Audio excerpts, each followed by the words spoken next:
Breaking: North Korea just issued sinister threat to U.S. Navy, now an emergency Senate meeting is underway. Kim Jong-un is absolutely nuts, and I don't think anyone will argue with me on that. It seems that this madman is doing his best to push the entire world into nuclear war. The erratic behavior by the North Korean regime has given those in D.C. reason to be very concerned. Now, those concerns have only been grown after North Korea's latest threat to the U.S. Navy. Yesterday, North Korea further escalated tensions with the United States. Instead of North Korea heeding President Trump's warnings to stand down, Kim Jong-un only upped the ante. According to a Reuters report, North Korea said that they would sink President Trump's armada if they felt threatened. Trump ordered that the USS Carl Vinson carrier strike group sail to the Korean peninsula in response to the growing tensions. Which seems pretty logical to me considering that Kim Jong-un has been letting off missiles into the Sea of Japan. Our revolutionary forces are combat ready to sink a U.S. nuclear-powered aircraft carrier with a single strike, the Rodong Sinmun, the newspaper of the North's ruling Workers' Party, said in a commentary.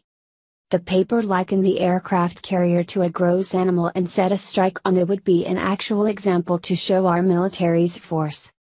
The commentary was carried on page 3 of the newspaper, after a 2-page feature about leader Kim Jong-un inspecting a pig farm.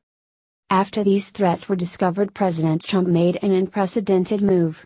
He called the Senate to the White House to be briefed on the tensions. The briefing is so that all 100 members of the Senate are aware of the North Korean situation.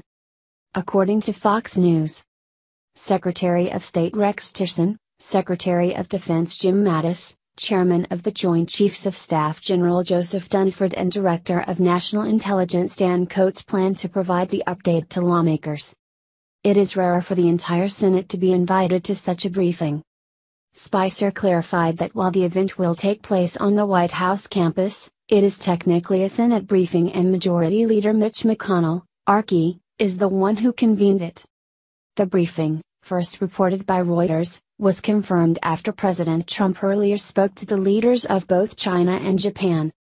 Trump spoke by phone with Chinese President Xi Jinping and Japanese Prime Minister Shinzo Abe.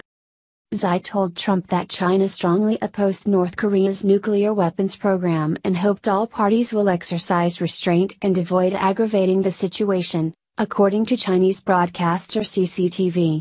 Trump hopes China could increase pressure on its isolated ally instead of using military options or trying to overthrow Kim Jong-un's regime. Trump and Abe agreed to urge North Korea to refrain from provocative actions.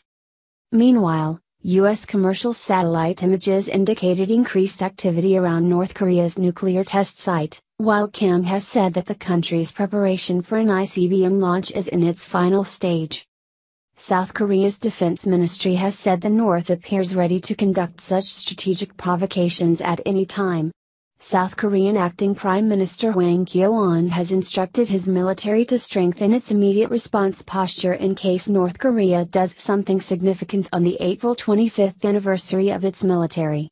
North Korea often marks significant dates by displaying military capability. President Trump spoke with President Xi Jinping and Japanese Prime Minister Shinzo Abe over the phone.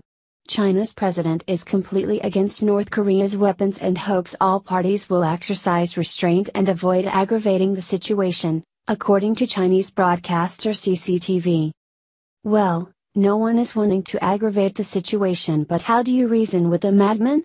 Kim Jong-un is continually poking the bear and is the only one escalating the tensions. By Kim Jong-un threatening to blow up Trump's armada, what else can we do? This little crap stain is out of control, and it proves that President Trump's strong stance is the right way. These sorts of people only respect strength and resolve. If Trump backs off now, that will give Kim Jong-un more reason to cause problems with the world. I just hope that in this tense game of chicken, North Korea backs down first. What do you think about North Korea's response to Trump? Let us know in the comments below. Breaking: Trump just launched another airstrike, here's the top guy he just blew to smithereens. Muslim terrorists around the globe are finding dealing with the Trump presidency increasingly difficult to handle.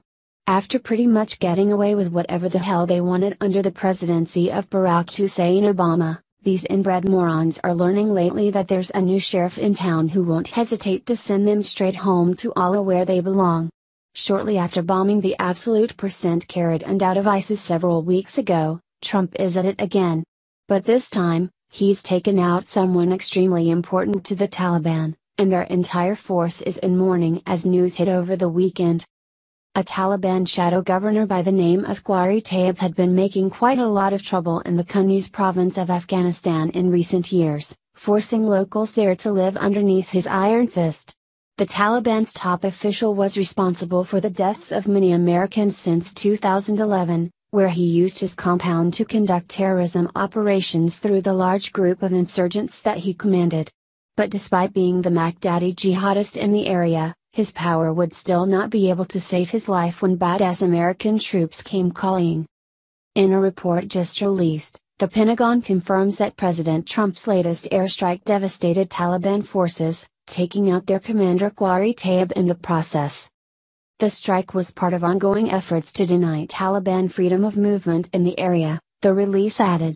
The strike reportedly targeted a compound Tayyib owned and used for insurgents in the area. 8 additional Taliban fighters were killed in the strike. Qari Tayyib had been on our military's target for quite some time, but under Obama, Tayyib's death never came. The UK Guardian reveals how these shadow governors act behind the scenes, directing activities of Taliban insurgents in each province, where their power in southern Afghanistan is getting out of control. Thanks to Obama and his treasonous antics of empowering our enemies while doing little to stop the advancement of ISIS and the Taliban, now President Trump is having to clean up this horrendous mess. Thank goodness that we finally have a president who is on America's side, however, and will not stop until these vermin are eradicated off the face of the planet. The UK Guardian has more details on the airstrike. The Pentagon said on Saturday Qari Tayyib, a Taliban shadow governor in Afghanistan who evaded coalition forces for 6 years, has been killed. In a statement, U.S. forces in Afghanistan said Tayyib was killed in a 17th of April airstrike in the Archi district of Kunduz province. The strike was part of ongoing efforts to deny Taliban freedom of movement in the area, the forces said, adding that the attack targeted a compound Tayyib owned and used for insurgents in the area. Tayyib, the military said, had been a target of interest since 2011 and was directly responsible for deaths of U.S. service members in Afghanistan. So-called shadow governors direct Taliban insurgents throughout Afghanistan's 34 provinces. They rule more directly in regions where Kabul lacks control, for instance in southern areas where the Taliban harvests and sells opium. The Taliban announced the deaths of 2 other shadow governors earlier this year, killed in separate strikes. 8 additional Taliban fighters were killed in the 17th of April strike, the Pentagon said, and no other casualties or damage were associated with this strike. On Friday, more than 100 Afghan soldiers were killed by about 10 Taliban militants who disguised themselves as army personnel and infiltrated a base in a northern province. Suicide attackers had hidden bombs in fake casts and medical equipment, according to one official. Others were armed with automatic rifles.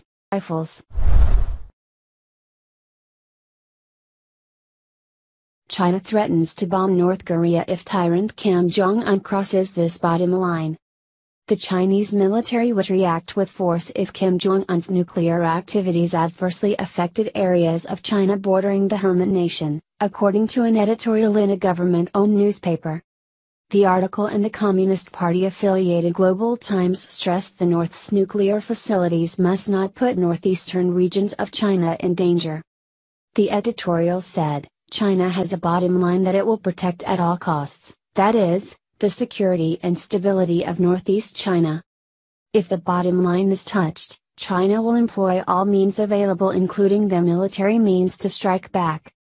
By that time, it is not an issue of discussion whether China acquiesces in the U.S. blows, but the Chinese People's Liberation Army, PLA, will launch attacks on North Korean nuclear facilities on its own. The Chinese provinces of Liaoning and Jialing border the tiny nuclear-armed dictatorship. The infamous Punggye-ri nuclear site is located closer to the Chinese border than it is to the North's capital, Pyongyang. It added, if by any chance nuclear leakage or pollution incidents happen, the damage to northeast China's environment will be catastrophic and irreversible. While the editorial is not representative of the views of the Chinese government, it comes amid heightened tensions and war fears on the Korean Peninsula. A U.S. Navy strike group was deployed towards the Korean Peninsula soon after the U.S. bombing of a Syrian airbase, which the North Korean government branded reckless and outrageous. And now, a fleet of U.S. allied Japanese vessels is reportedly heading towards North Korean waters as part of a military training exercise. Experts earlier today warned North Korea could unleash a nuclear attack on Hawaii that compares to the power of bombs dropped on Hiroshima and Nagasaki during the Second World War.